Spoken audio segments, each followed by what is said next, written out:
Hi guys, welcome back to another late Clues by Sam. It is Sunday. As you can notice, there's no stream this weekend because I had another long weekend. Yes, there were a lot of holidays this last month, but I think we're over it now, and I hope you're having a good Sunday if you didn't have a holiday. If you don't know what Clues by Sam is, it is a daily puzzle game where there are 20 people. Each of them is either a criminal or an innocent, and we gotta figure out what they are using the clues that they give us. We play this every day here on the channel, and today we have a hard one. If you wanna follow along, there's a link in the description. I don't recommend starting with a hard one, so in the page that you can play the daily game, there's also a link to every other game from the week, and usually on Monday they are easy, so start from that. And I'm gonna start mine for today right now and explain my logic as I go. So let's start with Katie saying that only one of the three criminals in row 2 is Frida's neighbor. So three criminals in row. Oh, I was thinking about row 3, where Katie is, but we're talking about row 2, and Frida herself is in row 2. So, let's say, since there's 2 people neighboring Frida in row 2, only one of them is a criminal, we know that for sure. And we need 3 criminals total in that row. There's 2 people left. So both of them have to be criminals, so we can have a total of 3 in that row. And we don't need Katie's clue anymore. Now Frida says that only one of the 2 criminals neighboring Kita is above Wally. So above Wally, there's 2 people neighboring Kita. One of them is Lisa, the other one is Samira, and only one of them is a criminal. Again, like in row 2. And we also know there's 2 criminals total neighboring Kita. So where's the second one? It has to be either Vince or Wally, the people left neighboring Kita. Now, Ike says that Zach is one of 2 innocents in row 5. So Zach is an innocent. We know there's a second innocent in row 5 here neighboring Kita, who's going to be either Vance or Wally. So that's the 2 innocents in row 5, which makes Zena a criminal. We are done with row 5. Now, Zach says that exactly 2 of Lisa's 4 criminal neighbors also neighbor Frida. So, Lisa and Frida share 4 people as neighbors, right? 2 of them are criminals. One of them, who is a criminal already, is either Eric or Gabe. The other person here in row 2, shared by them, is gonna be an innocent. So there's only one more person that is shared by them as a neighbor, and that could be a criminal, and that's Martin. So he has to be the second criminal. And we also know that Lisa has 4 criminal neighbors total, so we gotta be on the lookout for a third one, who could be Samira, so let's leave that there. Zena says that exactly 2 innocents in row 4 have a criminal directly above them. So we're talking about row 4, and 2 innocents in row 4 have a criminal above them. I don't think we have enough information yet about that. Let's look at Martin's clue. Both criminals below Dana are connected. So Ike is a criminal and is below Dana, which means that the second criminal has to be connected to him. That makes Noah a criminal, the only person connected to Ike below Dana. And also both means 2, so we know about the 2 criminals below Dana. That makes Uma an innocent. Now we have sort of a lead on Zena's clue, because Uma is in row 4 and she's an innocent who has a criminal above her. So we gotta keep that in mind. I don't think I need Martin's clue anymore. Noah says there's an odd number of innocents neighboring Bobby. So Bobby has 1 innocent neighboring him here in row 2, who's either gonna be Eric or Gabe, and that makes Anna and Celia the same. Either both of them are innocents or both of them are criminals, so that we can keep Bobby with a non-number of innocents neighboring him, right? Now, Uma says that column B is the only column with exactly 2 innocents. So one of the innocents is either Lisa or Samira. That makes Wally and Bobby opposites, because either Bobby or Wally are going to be the second and last innocent for that column. But we also know that there's 2 innocents so far in column D, and there couldn't be only 2, since column B is the only one with 2. So we need the 3rd innocent in column D, and that has to be Dana, which gives us a new clue. There are exactly 4 criminals in column C. So, how do we deal with that? There's only 1 innocent in column C. That's a lot of clues that I haven't dismissed yet. So, we know something about something. We know something about something. We know that Anna and Celia are the same. If we make Anna and Celia both innocents, and we know that column C has only 1 innocent, because Dana says that there are exactly 4 criminals in column C. There's 5 people in column C total. So 4 of them are criminals, 1 of them is an innocent. So Celia is an innocent. That makes Gabe a criminal and Terry a criminal, which would make Eric an innocent, of course. Bobby has an odd number of innocents, so that's okay. But now Lisa has her 4th criminal neighbor here, that's Terry. So that will make Samira and Nikita both innocents. Now, what does that do for us?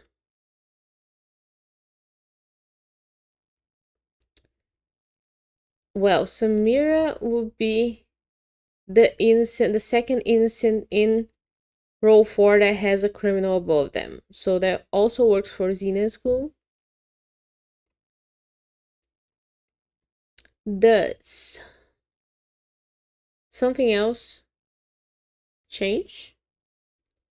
There's an odd number of instances neighboring Bobby. Yeah, we know about that. There's way more than 2 instances in column A. So that's okay. 2 of Lisa's 4 criminal neighbors also neighbor Frida. Yeah, that's sad. There's no way that could change.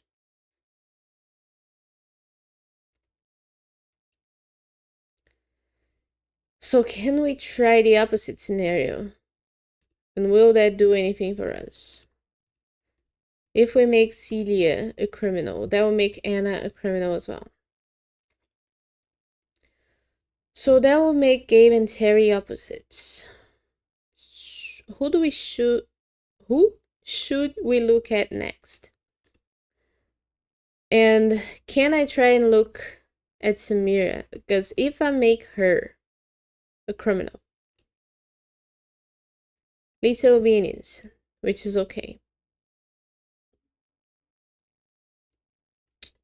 I guess let's try to make it this way. If I make her an innocent, then she would be making Lisa a criminal. But now,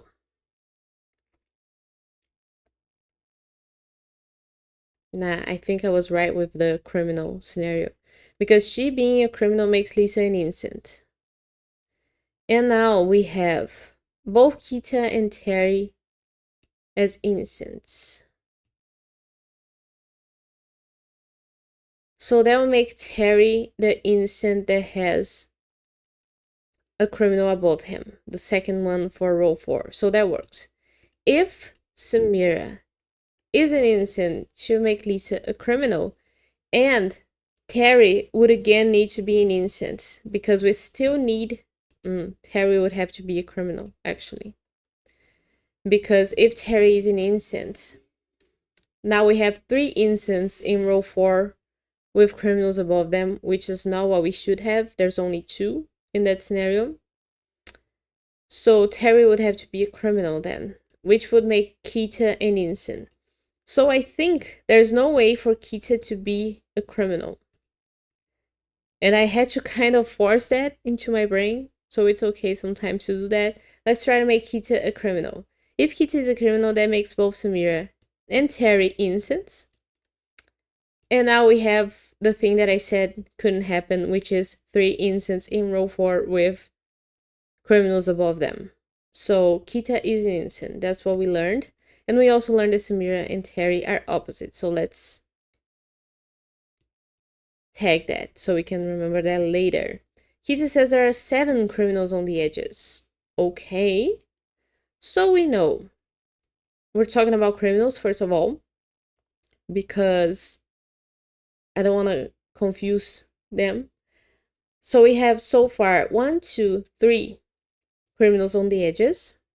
We're gonna have a 4th one who's either Vance or Wally. And besides these people who make the 4, we have 4 more people here to make enough criminals to total 7. So we need 3 more. And talking about Bobby, we know that Anna and Celia are both the same. If both of them are innocents, now we don't have enough people on the edges to total 7 criminals, do we? We have Ike, Noah, Zena, that's 3. 4 with either Wally or Vance.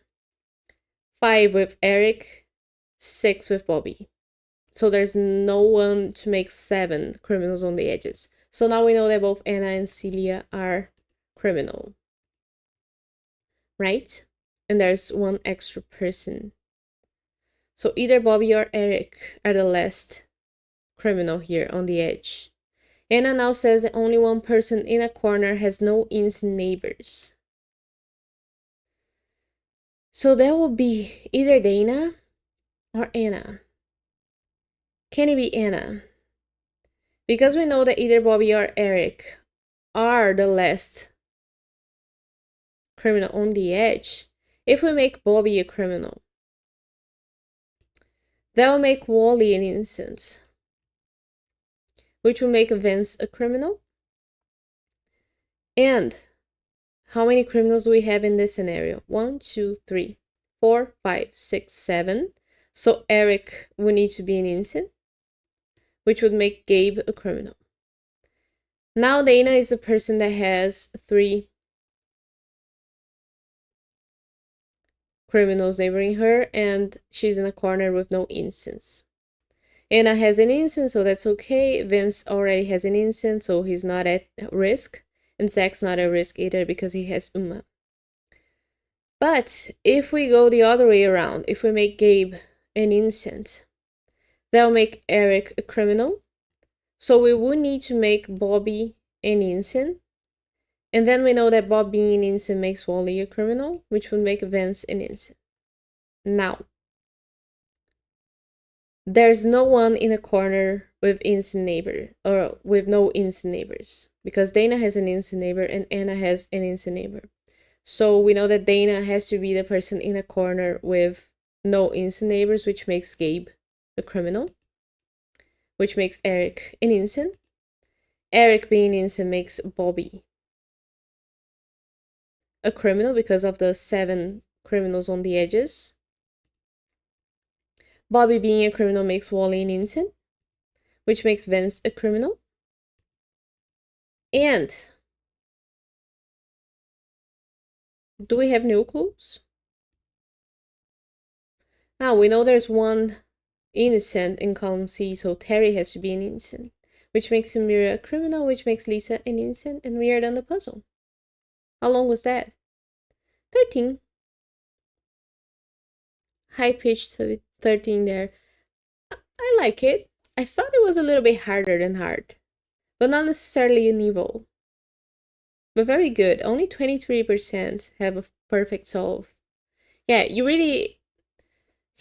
gotta use tags. Like, I can't even imagine doing this puzzle with no tags. Like, maybe the easy ones are doable with no tags, but I think if there were no tag options on the actual website, I would use pen and paper to at least write down what I think each person can be.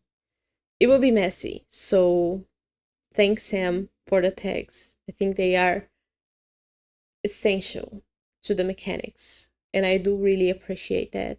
And I hope you guys use the tags as well. If you're not doing it, start doing it. And if you can do it without tags, then start showing me how. Start a channel, put it in the comments, and we can do challenges. But I'll leave this video here for today. I hope you enjoy it, and I hope you have a good start of your week, and I'll see you tomorrow for more Clues by Sam. So bye bye.